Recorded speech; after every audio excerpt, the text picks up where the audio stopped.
Hello, everyone. Welcome. Greetings. Good evening. I'm Nick Neely, assistant professor here at Eastern Oregon in English writing, and you are tuning in to Sandra and Carl Elston Ars Poetica Fun Reading and Conversation with essayist Nicole Walker. We're just going to wait 1 minute for everyone to get settled, and in case there are any late arrivals, and then we'll get going. Good to see you all.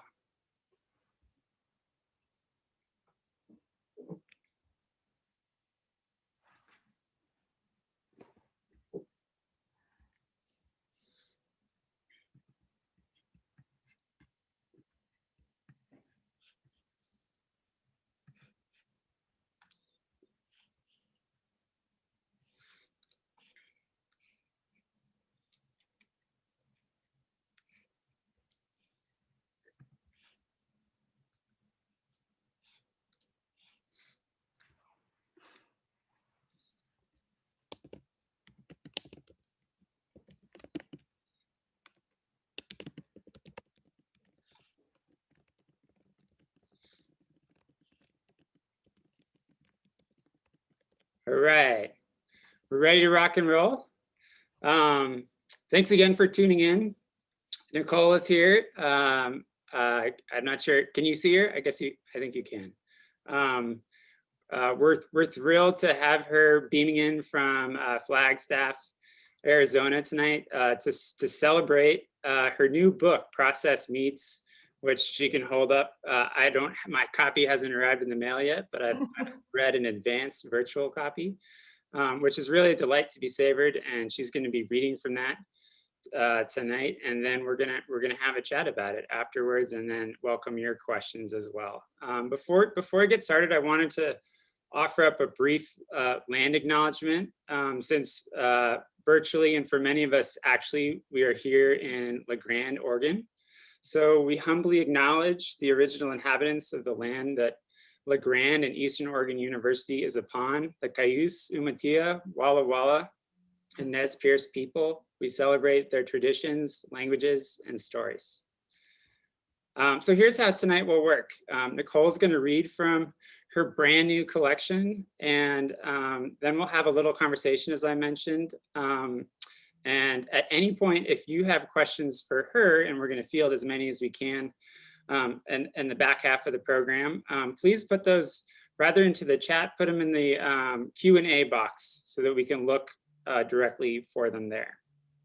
And Nicole will chew on as many questions as she can.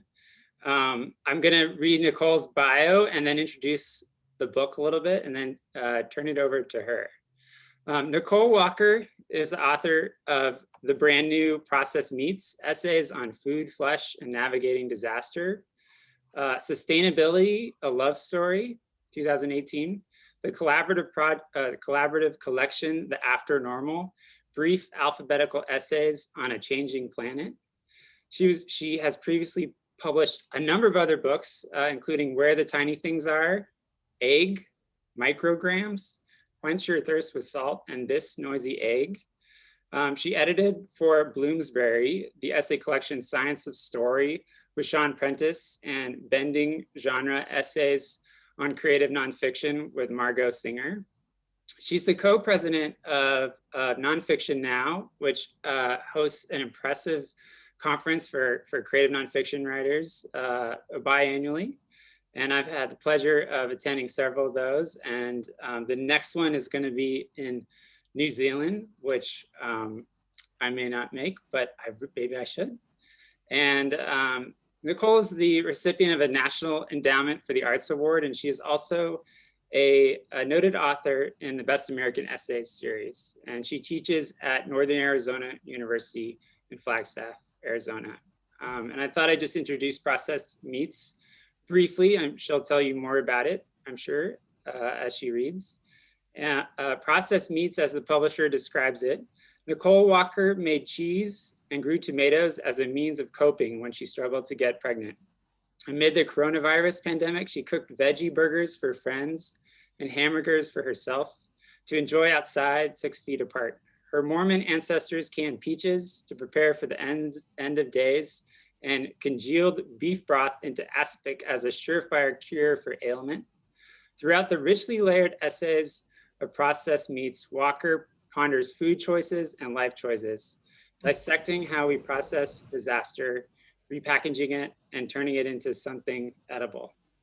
It's a real pleasure to have Nicole with us. Thank you, Nicole, and I'm gonna turn it over to you. Awesome. Thank you. Thank you so much. First of all, I want to thank Nick Neely for inviting me to this event. It's really great to be part of this Ars Poetica series. And, you know, it's not every day that one gets to go to LaGrande, Oregon. And I spent the last, hour before I came on the reading to remember LaGrande. I used to drive, I was born in Salt Lake, and then I went to Reed College. So in those 4 years that I was at college, I made the drive between I-15 that turns into I-84. It feels like 100 times, but I remember going through LaGrande, and I'm really happy to see that you all have a Dutch Bros. Actually, I don't love Dutch Bros because I'm like, what's going on? Why is everybody in line? Like these in Flagstaff, we now have 2 Dutch Bros, and the line for drinks goes miles down the road. But what I understand about Dutch Bros is people go there because the servers are so friendly and happy. And I guess in our dark times that maybe that is worth more than a gigantic drink in a plastic cup. My name's Nicole. I live in Flagstaff. I'm from Salt Lake City. I try not to judge people too much for drinking drinks out of plastic cups, but then I inevitably do. But I have my own things that you can judge me for. And that's sort of, to some degree, what this book's about, is that one spends as much time as one can trying to recognize their foibles, the ways that they themselves make a mess of not only their lives but the planet, and then what do they do to try to ameliorate those messes. And so I was torn between reading 2 essays, and I was like, well, I think Tongue is my favorite essay to read aloud, but it's a little bit risque. And I'm like, it's a Wednesday. Let's not be too risque on a Wednesday. So if you all want to hear Tongue read, you have to wait for a weekend reading. And so tonight, what I'm going to read is this essay called "Amalgamated Products Are Us." It was one of the first essays that I wrote for this collection. And this collection is, as you read it, is very chronological, but the writing of it wasn't. And obviously, if you read the whole book, you can see that I've gone back and sort of rethought some of these essays in terms of the pandemic, in terms of some of the new ways that I think we are thinking about climate, and thinking about what responsibilities we have when we do eat meat. But you'll see there's a thread of pandemic story throughout. So this is an early essay that now has a little bit of pandemic story inside it. So I'm going to read for like 20 minutes, hopefully not too long. I know I feel like for Zoom, the reading can be a little bit like a lullaby. So I'm going to try to keep it as active and vibrant as possible. But then when Nick and I and y'all talk, I think we'll have a exciting and dynamic time. So yes, Nick has to go and turn on his light sometimes. Speaking of flapping my wings, I could read with my chicken mask on, but I'm not reading a chicken story. Woo! I do love this chicken mask, and I will, again, when I get brave and it's a weekend, I'll read some essays with my mask toward the end of the book. But for now, let me start with, or let me read this essay. Again, I think it's about, prepare yourself, about 20 minutes. I just kind of love knowing that stuff. And I like to know, especially in the kind of essays that I write, which are informed a lot by the associative leaps from poetry, that maybe the normal narrative arc doesn't come into play. So maybe knowing a time frame is useful, since you might not have the book in your hand. If you do have the book in your hand, I can tell you, it's on page. We are on page. Nope. Sorry. I can tell you we're on actual page number 23. But I'm reading on my screen because I feel like if you read on your screen on Zoom, you can actually make eye contact. So we'll see if that actually happens. All right, zooming into read-only mode. Amalgamated products are us. 100% Canadian beef in your hamburger is not the same thing as 100% American beef. I had this problem in Germany and England too. In Canada, at Niagara Falls, a day before the wedding, I ordered a hamburger. I should have known better by then to order a hamburger outside of my home country. The hamburger lay flat on the bun as if it were a whole piece of meat rather than of a piece, like a fine knit rather than an open weave, like it had been pressed and stitched or cut from the whole cloth of a bolt of hamburger fabric. American hamburgers retain the grind, keep the fibers stretched. In the American hamburger, the cow is reduced to its smallest quantity. It is pea-sized steak showcasing the fundamental level of meat, stitched together loosely, the seams made of dissolvable fat. American hamburgers. You can eat them with just your teeth. The meat falls apart right in your mouth. To make American hamburger from a chuck roast, whether you use a food processor, a KitchenAid type grinder, or a hand grinder, you should freeze all the parts. Keeping things cold, make sure the cut is precise. Freeze a chuck roast for half an hour to make it easier to slice into chunks. Press the chunks through the grinder.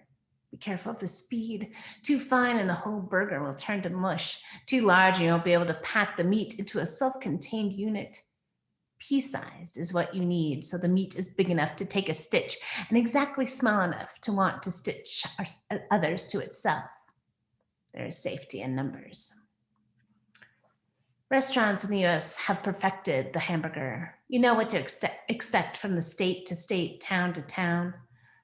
Cross the international border though, even to attend a wedding, and you'll be ordering at your own risk. No matter the cut, the serving of meat is a thread that ties weddings together, even across borders, as if all weddings are united by one very large cow. A new season of amalgamation has arrived in the form of Beyond Burgers and Impossible Burgers. These burgers are as full of secrets as wedding nights, and certainly as processed as weddings themselves. What is the joy in perception? Why is the faintly metallic taste of the fake burger more disturbing than the metallic taste of blood? They talk about the uncanny valley when a robot is almost too human. The freakiness stems not from its similarity, but from the vast, vast distance between the mirror and the self. Do I really look like that? Do you think I look like that? Thank God for wedding pictures that make us look exactly like what we are not. Veggie burgers are the most beautiful robot versions of ourselves. We should love them and ourselves more than we do. My wedding was as processed as the next one. Eric and I made few attempts to distinguish ourselves from the march of brides wearing white, ordering prime rib, matching flower colors to tablecloths. I wore white. We served prime rib at the buffet, in keeping with my sister's weddings, in keeping with the expectations of our meat-loving relatives. We did not serve a vegetarian option, not even for Emily. The bridesmaids' dresses were fuchsia, matched already to many a flower, although I didn't have many flowers. My desire to have fancy things runs counter to my desire to save money, unless the cost involves food. So instead of huge bouquets of flowers, we had bowls of figs and grapes. Eric and I, in our one moment of nobody's advice but our own, shopped for the wedding at Deseret Industries, the local thrift store, and bought platters and bowls upon which to set this fruit. We chose a reception hall that let us bring in our own liquor, magnum-sized bottles of Concha y Toro, hundreds of cans of Bud Light, handles of Smirnoff and Jack Daniels. The way our would-be united families drank, this saved us $3,000. On the expensive side, we also served hors d'oeuvres of goat cheese and sun-dried tomato bruschetta and shrimp ceviche. Otherwise, pretty standard wedding. We had carrot cake for cake. It might have tasted good. We didn't have a minute between shaking hands of friends, of uncles whose names we wouldn't remember, and cutting the cake just one more time. The flash didn't go off to try a bite. The meat, it might have been prime, it might have been medium rare. Who can be sure? We didn't have a moment to chew. Here are some prime rib facts. Prime is a distinction. Rib is a place on a body. Prime rib is designated by its agedness, the prime, and the part of cow that it comes from, the front ribs. Roast cut from the rib is what you're eating. A 12-ounce slice of prime rib has 1,165 calories and offers 225% of the suggested saturated fat intake for the day. Rib roast from bison is available to order. The bison roast offers only 145% of the suggested saturated fat intake for the day. To cook a perfect rib roast, rub all over with salt and other seasonings like pepper, cook in the oven at 500 degrees for 20 minutes, then cook for 12 minutes a pound at a low 300 degrees. Remove when the meat thermometer reads 135 to 140 degrees, let rest for half an hour, even an hour. Cattle are the #1 agricultural source of greenhouse gases worldwide. Each year, a single cow will belch about 220 pounds of methane, which is shorter lived than carbon dioxide, but 28 times more potent in warming the atmosphere. The Texas and Utah beef councils would prefer you forget about the calories, the carbon output, and the bison, and recognize the cow beefy deliciousness for what it is. The first wedding I attended was in New York City.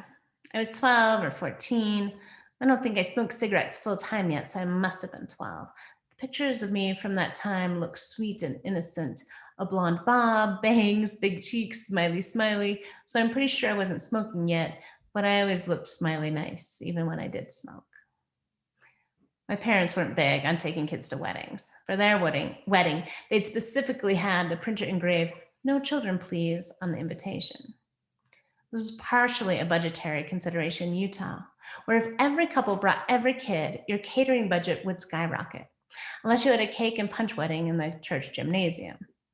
But this New York wedding was of the fancy kind, and my twin sisters and I were expressly invited. It was my dad's college mentor's son's wedding, held at the Hyatt Regency.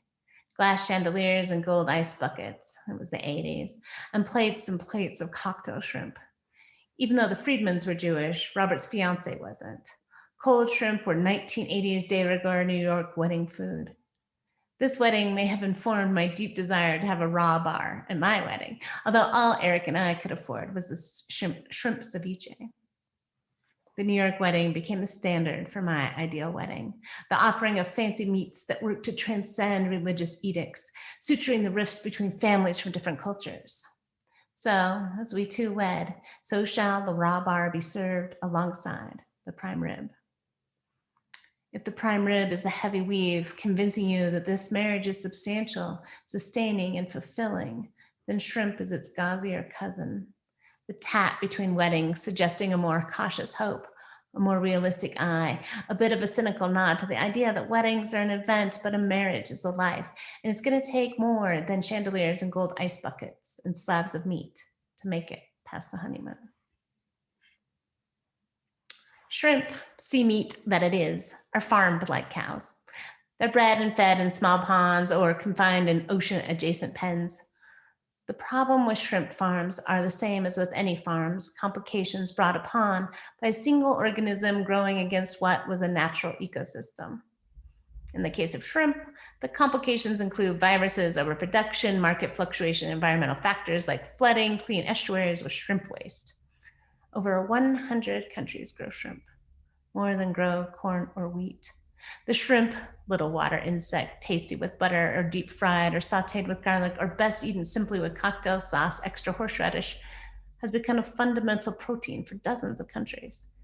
If the shrimp were to disappear tomorrow, many tables would turn vegetarian overnight. And the weddings, all prime rib, no gauzy shrimp cousin. The shrimp of the 1980s are different than the shrimp of today.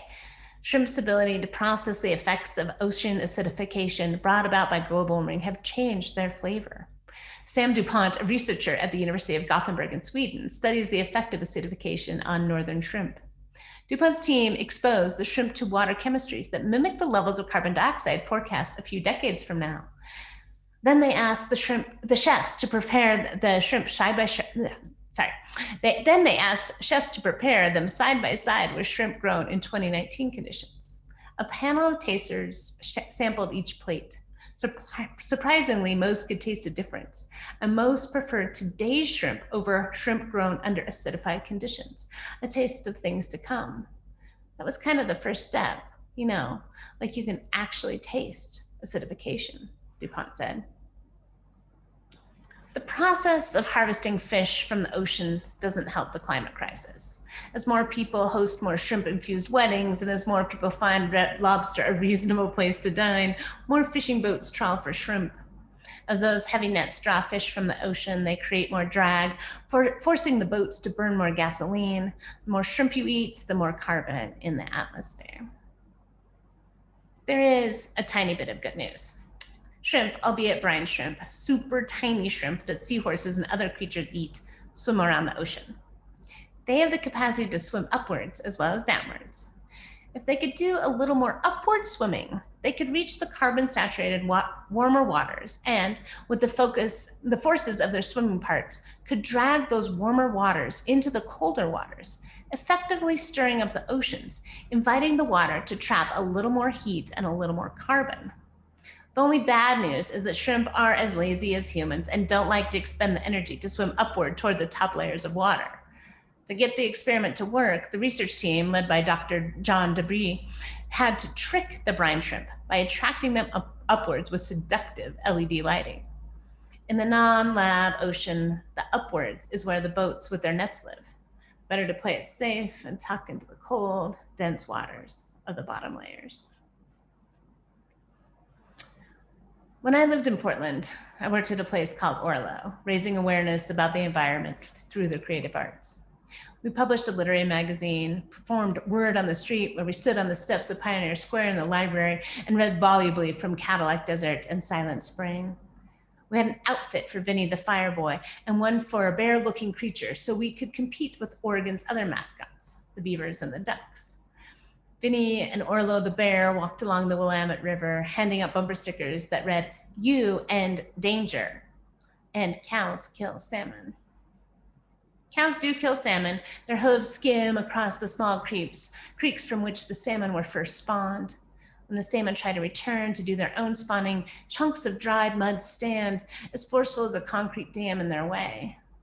Salmon already had it rough to begin with, this upstream going just to lay their eggs and die. Now they have to dodge stomping cows, cow pies, cow paths, intersecting spawning streams with no lifeguard to help the would-be parents cross. There's some debate about what effect eating less meat would have on climate change. Emissions from cattle in the form of methane are a concern because methane molecules can hold 3 times the amount of heat as CO2. Transporting cows, feeding cows, slaughtering cows, the climate toll, and possibly the moral toll adds up. Humans exhale their guilt in batches of CO2. I look at the mournful eyes of the cow as I drive through the middle of Utah. They seem sad already. How is it possible? I look him in the eye and still manage, not even 2 hours later, to consider whether to broil or grill, baste or sauce. To persist in eating meat is to privilege tradition over beliefs. Growing up, to celebrate birthdays, good report cards, anniversaries, we ate prime rib. My dad didn't cook much, but he prided himself on the best burger. My parents hosted New Year's Eve for both sides of our extended family, serving rare roast beef and horseradish sauce. When the Friedmans visited us from New Jersey, Mom made sure to serve the steaks without a butter sauce to keep it kosher. Beef stitched our family together. It still does. That's why a wedding ceremony requires beef to knot the stitch. Even the vegetarians don't disapprove. Our eyes are more connected to our stomachs than our hearts, or perhaps our hearts are preoccupied with human constructs like romance and celebrations and love. Not all hotel weddings are held on the upper floors of New York Regency Hyatt ballrooms. Most weddings I've attended have been held in the bottom layer of the hotel, in the conference center where the chairs aren't wood draped with linen, but aluminum frame jobs with polyester upholstery, usually pink. The ceremony is performed over the dramatic vista of the hotel lobby stairwell. As a bridesmaid, I walk as I've always been taught to in the procession with that special step, toes together step. I hold my flowers too high. My sister has to remind me to lower the bouquet to its pubic, not breast, decoration. In Utah, the weddings come fast and often. With so many children in each family and so many of them getting married so young, you can, at the age of 80, attend your great-granddaughter's wedding. The old Utah joke that says, it's a Mormon wedding if the bride's not pregnant but her mother is both a joke and also sometimes true. There are two kinds of Mormon weddings. The LDS temple kind, to which I've never been invited because I haven't been recommended by my bishop because I have no bishop, and the other kind, where some one-time wanton friend of mine returns to the fold of the church, most likely because she got pregnant and the family's pressed her to marry the guy who knocked her up for the sake of the child. The bishop also can't recommend pre-marriage pregnant people to the temple for the wedding. So these weddings take place in the ward house's gym where punch, cookies, and ice cream are served by the young women in Mutual, the Mormon answer to 4-H Club. There's a chance you might be served meat, but it will be the least prime of meats, the bolognas, the hot dogs, overcooked, freezer burned game that someone's relative shot 3 years ago. So many wards, so many weddings. There's a process feel to the reception line. The glazed over look in the parents' eyes looks so much like the glistening slightly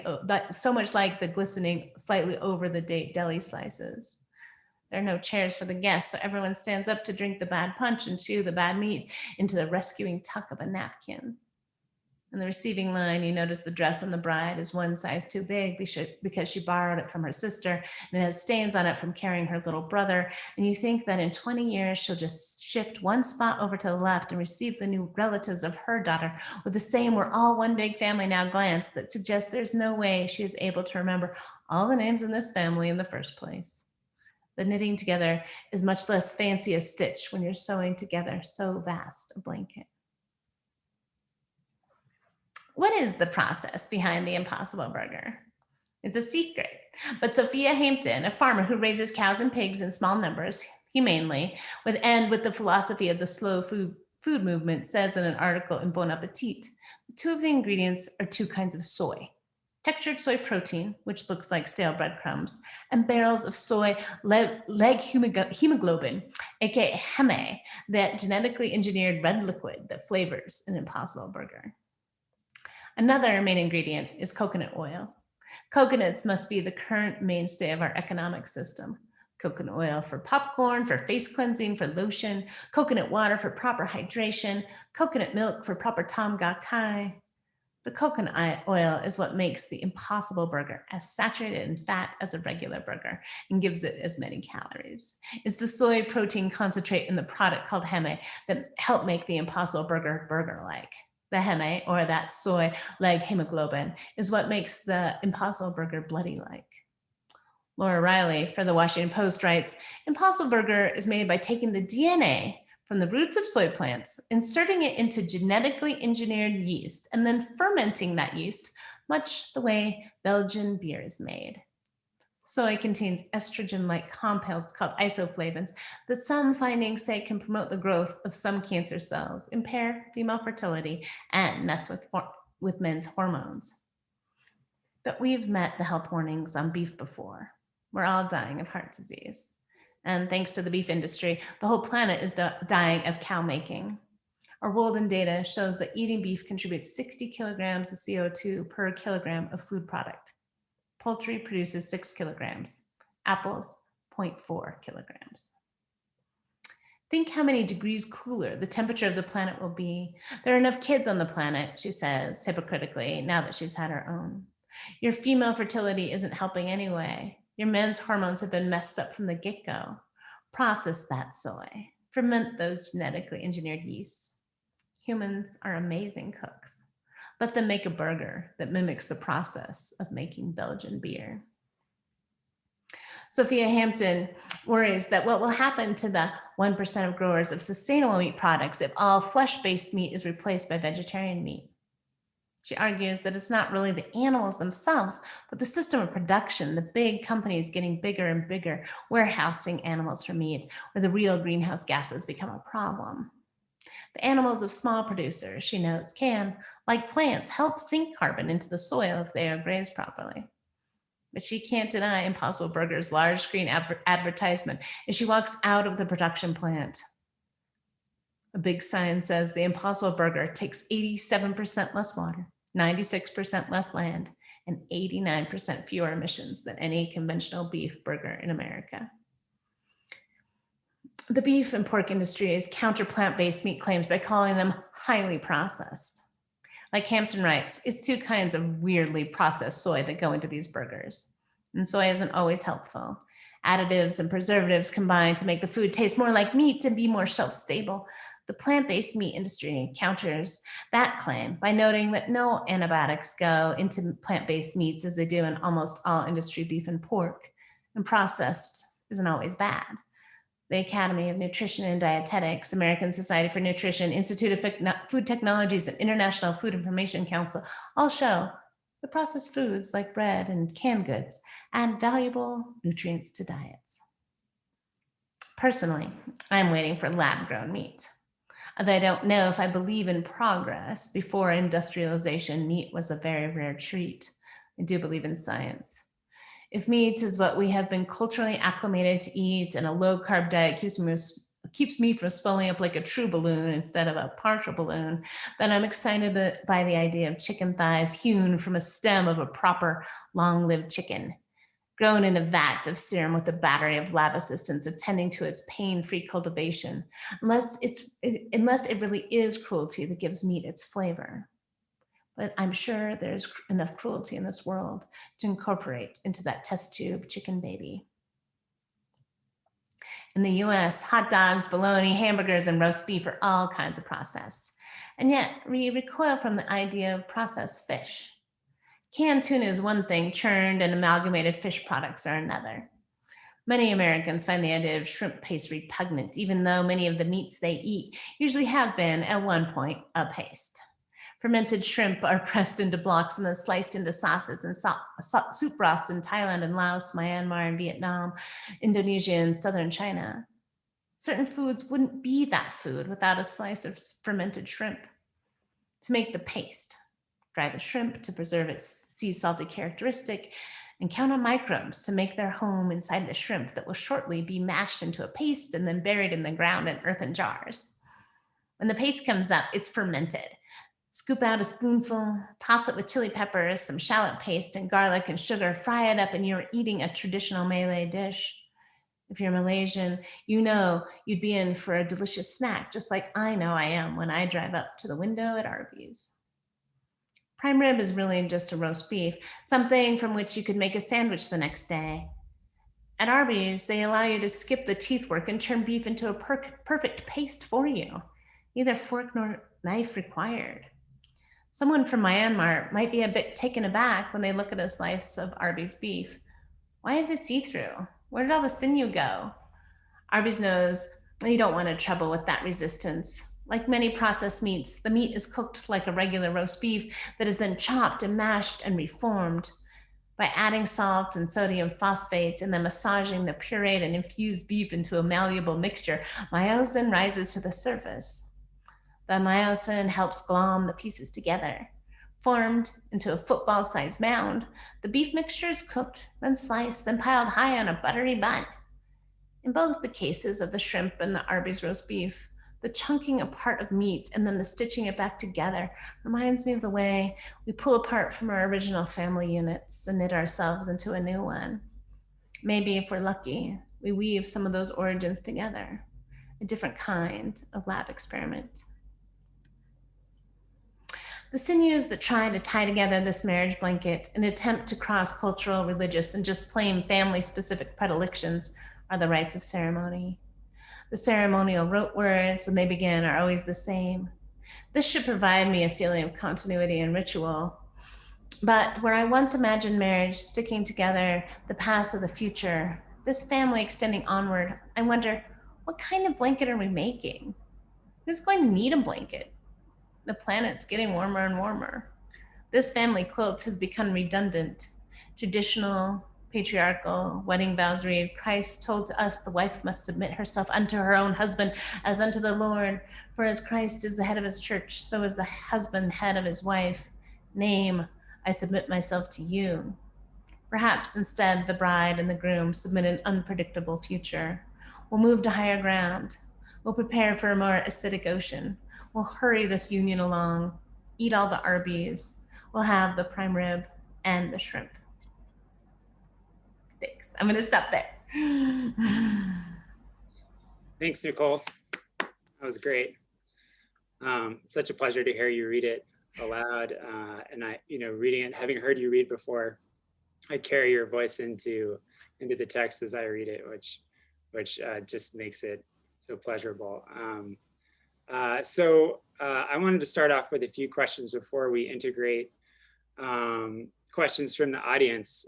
So to start, this book is built, each essay sort of takes on another moment of disaster or precarity, whether quite public and even worldwide on scale, or quite personal to your family. So I wondered whether you could just speak a little bit more about when you became so focused or even obsessed with disaster or the possibility of apocalypse, and how food became tied to that, and when you knew you had a book project in this. When did it have a momentum that couldn't be derailed? Yeah, thank you, Nick. I think that question. Here's my rubber chicken. I bring him everywhere. Not really. I bring him to all my readings now, and that is too. The impetus for my method, or how I began writing from a point of view that is not just personal, but so I'm from Salt Lake City, and then I moved to Portland, Oregon. So Salt Lake and Portland, especially in the 90s, were, at least in my mind, diametrically opposed in terms of ideologies and politics, right? And so I go to Portland, and I was already in Salt Lake. There's a guy in SLC Punk, Sean Fightmaster, I kissed at the Indian Center, right? Like I was always like a little fringe in Salt Lake, but fringe in Salt Lake is pretty normal in Portland, Oregon. And so I get subsumed in this culture that's very, very invested in the environmental movement, in all kinds of workers' rights. It was what I'd already been thinking in some ways, but a much deeper investment into that. So I go to Portland. I live in Portland even after I graduate from college, but then I want to go to graduate school.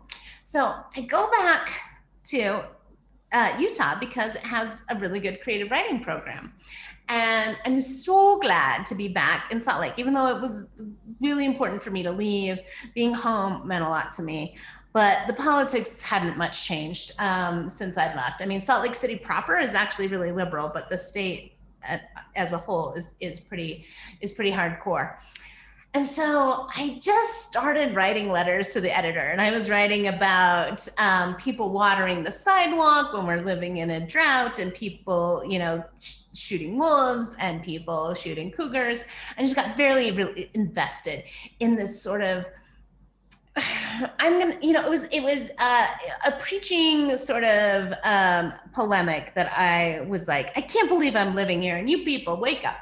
But I recognized at some point that it's just not really an effective strategy, right? Being self-righteous just makes you angry, and being angry doesn't really make you an enjoyable companion.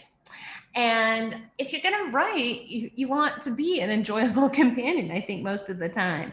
So I think what I really tried to do was marry the forces behind these polemics with some of my personal experiences, because they too felt as intense, but they weren't as strident, right? And I didn't have this like big message to put out to people. And I don't know if it tempers my politics, but it definitely makes me see the political in a different light, and to make the connections between the personal and political, and to make them digestible in a way.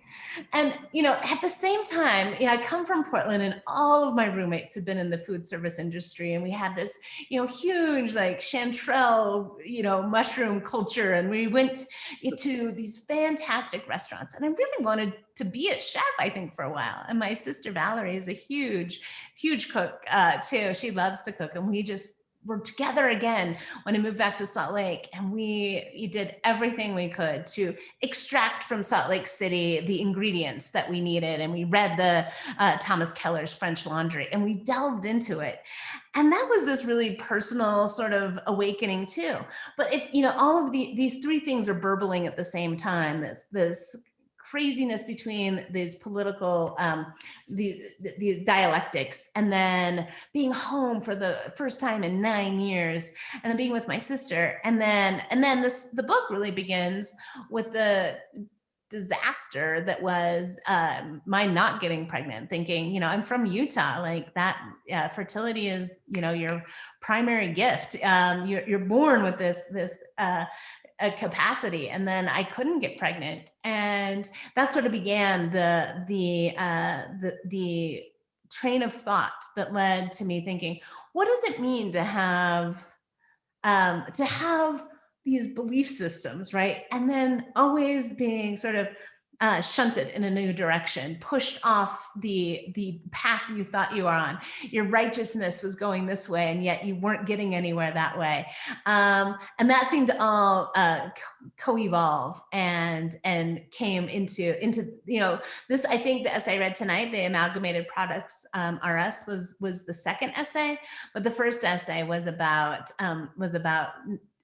not being able to get pregnant, but about Zoe being born. So once I did get pregnant, a different kind of catastrophe happened. And again, it's about that inability to sort of foresee what's coming, to think that you are right, and to find out you're so deeply wrong. Yeah, one of the interesting things is that this book is written over the course of a long time. I saw in the credits that Amalgamated Products Are Us you published that in 2008 originally. So that's 13 years ago, and yet you've made it fresh. You spiced it up, to great success. Opened it up, and added meditations on the veggie burger and other things that we couldn't see coming in 2008, and also brush up against COVID, as you do in a number of the essays. And I'm curious if you could just talk about what it's like to build a book over such a long time, and some of the challenges of actually opening up an essay like that and adding new material. It seems like it can be difficult to let go of the old essay as it was and make it something new and right for the project. Yeah, Nick, I think that's a great question. Really, I think instructive for anybody who's putting together a collection of essays, is that even putting the original, which was probably done in 2017, the original sort of chronology of these essays, the way they hook together, was effort anyway. And I think a lot of it is because, especially if you write an essay, right, it doesn't necessarily, it could be in concert with the next essay, but it doesn't necessarily flow to the next essay. There's not that thing that I really love about books, which is that Natalie Diaz calls it this image system, or this lexicon that happens throughout the book. Once I'd finally gotten the lexicon sort of to pull together across the essays, one thing I found was in doing that and making room for this vocabulary to come in, or these stories to come from the end of the book and say, oh, maybe I can find some space to hint toward that ending in the earlier essays. That sort of opened it up to bring in some of these, like the Beyond Burger and Impossible Burger. That section is new. The pandemic sections are new, but in an essay collection, especially if you're writing sort of these vignette type ways that I'm writing, it seemed, when you're, instead of thinking about it as an essay, you think about it as a book, it made that space, that accordion, it opened up like an accordion, and I could slide some more pieces in there. And especially if I have a directive, like, put some more of this stuff in there. That one of the things I talked about last night at the book launch was, I don't mean to say that the pandemic was good for the book. That's a horrible thing to say, but there was something that afforded me to understand a way that the personal body connects to the global presence or the global situation. And that's sort of like what the pandemic's done, I think, in our thinking, is as we worry about our own health and our own safety, we also worry about other people's health and safety. And it's been, at the most generous times of the pandemic, there's been this great concern for others. And that's what I wanted to bring into the book. And I think that ability to see that took this amount of time to get there. Yeah, I mean, the book really, it does connect the local and the global, or the personal and the politic. And I wondered, one of the techniques that I think that allows you to do that so well is your humor, which and one of the striking things of the book is that it really does go to some very uncomfortable spaces. And maybe this is part of the same conversation, but the importance for you, it seems, of taking yourself to an uncomfortable space and then kind of making light of it. And so I wonder if you could just talk about that dynamic and the role of humor in your book. Is it something that's just natural, or is it something that you have to work on? Yeah. I mean, I do. It's natural, and I think part of it comes from anybody who's grown up with having any sort of like trauma or difficulty deflects it with humor. And I think that's part of the way that the humor works in this book, is like, haha, that was really dark and uncomfortable. Let's go somewhere else right now. And I think that's definitely like a reaction in the book. But I also, I really rely on humor because I think as humans, we take ourselves way too seriously, and that the way that we can maybe embrace other species, other ways of being, is to lighten up. And I mean that, in this really literal way, like a hummingbird is light and a ladybug is light. Like there is a way to connect to other creatures through lightness that heaviness is never going to get us there. And the joy that you experience when you see like a hawk land on a branch, or you see like a fish swimming in the pond, that's that kind of joyful spirit that I think humor can bring. And so, although I do think a lot of it comes from a psychological place of deflection, I think that deflection is this lifting up, and that place up is really where the connections are made. Does that make sense? Yeah, it does. It totally does. I think I wanted to ask you more about the title, Process Meets, and you can interpret that so many different ways. And one of the things that's interesting is that the book really seems to push back at a certain kind of process. For example, the hot dog, right? The capital, the manufactured item or cookie cutter item. And yet it's very interested in process, and you can see that in the essays, in the way that they're totally processing. And so I wonder if you could speak to what process in your title means for you and the collection. Yeah, that's great. It really connects to that the question about humor, and to me, because there's something about processing is also about getting over the thing and getting over yourself and getting over, when I think of processing the foods, right, and the things that humans will do, right now I'm curing 3 pounds of pork belly in my garage to turn it into pancetta, or I'll spend days like layering bits of fruits to dry, because I can't freeze dry them, but I can dehydrate them and make them somewhat like freeze dried fruits. Like we will spend so much time working on these things, and yet ourselves, I think we feel, we are what we are, and humans are so important, and our thoughts are so great. And again, with that idea of lightness or transforming ourselves, I don't think of the human being as better than food. That not to say that we shall be cannibals. I don't mean it quite so literally, but that we should process ourselves in that same way, that we should spend as much time curing ourselves and dehydrating ourselves. And that's a lot what writing is. You know, a lot of writing is spending time with sentences and scenes that you're like, oh, is this really what I want to be saying, or do I really need to show this part of my past to make this portion relevant? That the processing is about making something palatable, right? Making something digestible to a reader, and also making yourself something that is not as self-indulgent or self-important, making yourself part of, again, to be really weird, like part of a kitchen table. Like, I'm here to be useful. I'm here to be part of this community and this supper.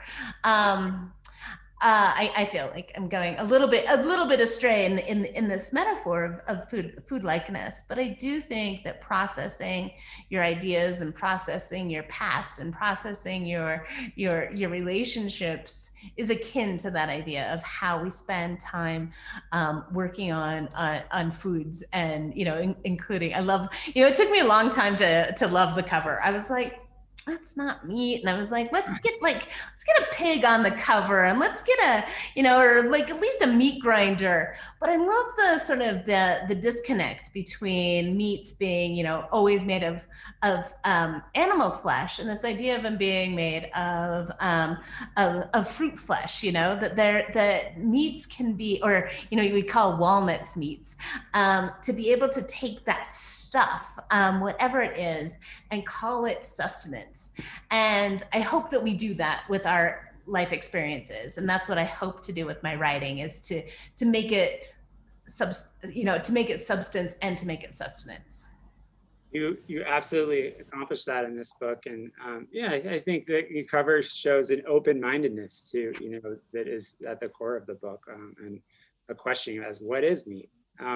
So if there are a couple excellent questions in the chat that I want to, or in the Q&A that I want to turn to in our remaining time. Heidi asked a great one about working the pieces, which I foolishly already asked a version of that, but excellent question, Heidi.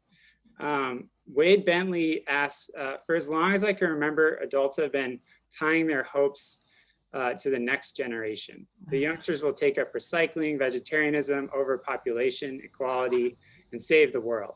And yet here we are, as woke as we've ever been, I suppose, but no further from self-annihilation, as far as I can tell.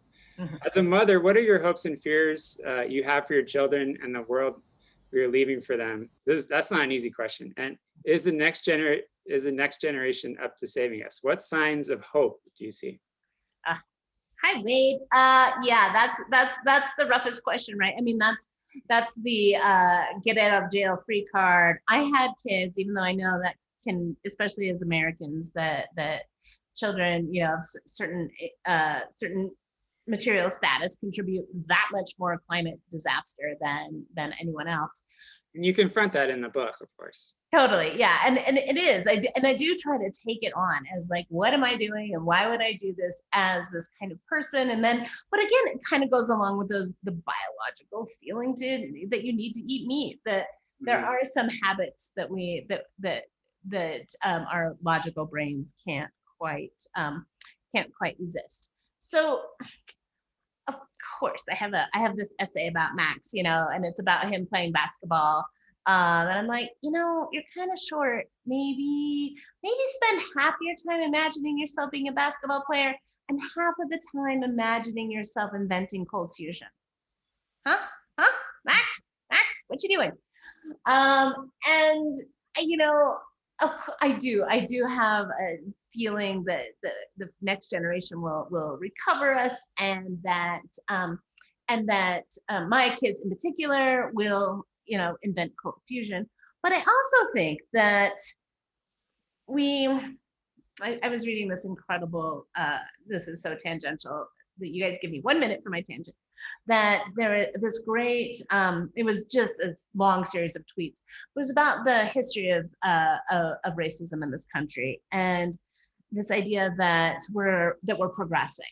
and that we're getting better and better and less racist. And then the tweets go on to describe, well, actually, slavery began with indentured servitude, and it got more racist as people were giving out different lengths of how long it took them to get out of that servitude. And that right after the Civil War, a huge number of Black people were able to vote, and it wasn't until Reconstruction that vote was sort of taken away. And that in Georgia, because the United States got extra mad in Georgia, they had elected 33 Black people to their Congress out of 40 to their state legislature, and then the white people came in and really shot most of them. That racism moves in waves, and in some ways gets worse, but in some ways then also things do turn and get a little bit better in other ways. And when I there's that quote from the book that I read tonight, that I don't really believe in progress. And I feel like in ways that we destroy things in one place, things are restored in other ways. So there was an article today in The Guardian that said the forests are not, after forest fires, are not coming back. But then there was another article in the same newspaper in The Guardian that said that the mangrove forests and the kelp forests can do more than land-based forests to reclaim carbon. And it's to me what I'm trying to see is that we probably will not save all the species, and we're already killing 100 species a day. And I don't know if we'll save the ice sheets or the polar bears, but that some things will be saved. There will be some frogs that will be saved, and there will be some cows. Yeah, cows are gonna be good. Cows are totally solid. That I cannot imagine a perfect future, but I can imagine a future where it's not all apocalyptic Mad Max land. And that to me is not good or bad. It's just sort of the way it is, and sort of the way it's always been, that there's this this 2 steps forward, 1 step back. But I do believe maybe 2 steps forward. We'll see. Yeah, that's a great question. Sure hope so. I mean, one of the things you do so consistently is try to see the good in the bad. For example, there's the shrimp, which are shrimp farming a disaster, but then there's also the possibility, the seed in the brine shrimp, where maybe the hope that we'll luck out, and also that we'll make good change. I think we have time for one more question. This one comes from Alex, who's from Salt Lake City. Go Jazz! Yes. And I'm gonna cut down later into his question, where he says, I recently read something from Maureen Ramo from Columbia University, who studied beef vis-a-vis climate change. The studies she oversaw suggested that having solely pasture-fed beef and doing away with industrial farm factories would help reduce the amount of cattle by 50%, which would help to stabilize the damage this industry is doing with greenhouse gases. Did you encounter any of this in your research, and what's your opinion? I did. This is the delay and the problem with research is I've read both sides of this story about grass-fed and free-range beef, and some of it is really interesting. That if we cultivate our cattle and our livestock in the same way that once were cultivated, like antelopes, or not even cultivated, but just the way that antelopes and pronghorn sheep in, well, anyway, don't let me get, and gazelles in Africa, longhorn sheep and antelope in the Americas, that they can dig deep into the soil, and by opening up the soil, carbon can find some of those microbes that can really digest, to be brief about it, digest some of the carbon. And that to me is fantastic. And then I've heard other studies though that show by spreading out the animals so far that they end up doing things that they do to like salmon streams and to and spreading and eating other of the foliage that does reduce, that absorbs carbon and reduces the climate change effects.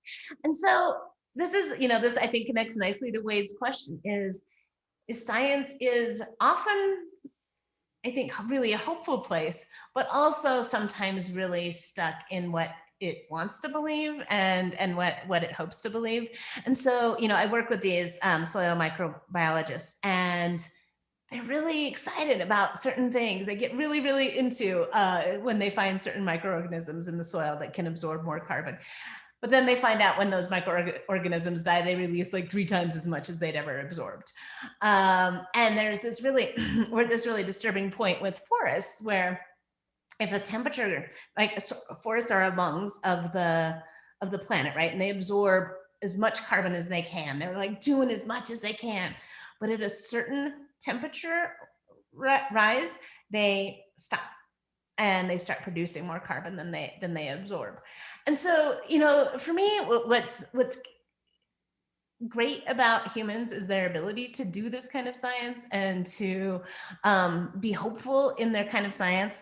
But I think we're, I worry that we're a little behind, and that even when we do find what we need to find, it might be too late for some of these issues. But again, why not try? Let's experiment, because if nothing else, we've already experimented deeply on this planet, and anything we can do better and make it better and hopefully better, I think would be is I think in the nature of humans, that all we can do sort of is move forward, do what we do, but try to do what we do in a better way. So I take that science and I hold hope. Can I ask you one final question before we let you go?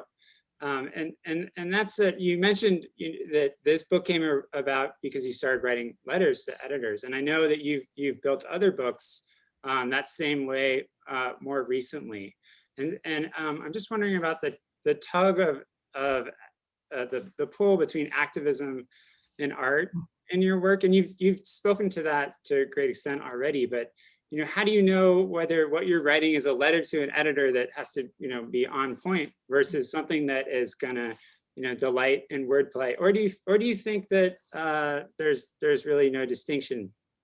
I think it's a similar question to genre question, right? Well, like, am I writing fiction, or am I writing poetry? Am I writing nonfiction? Which I like to dabble across the genres.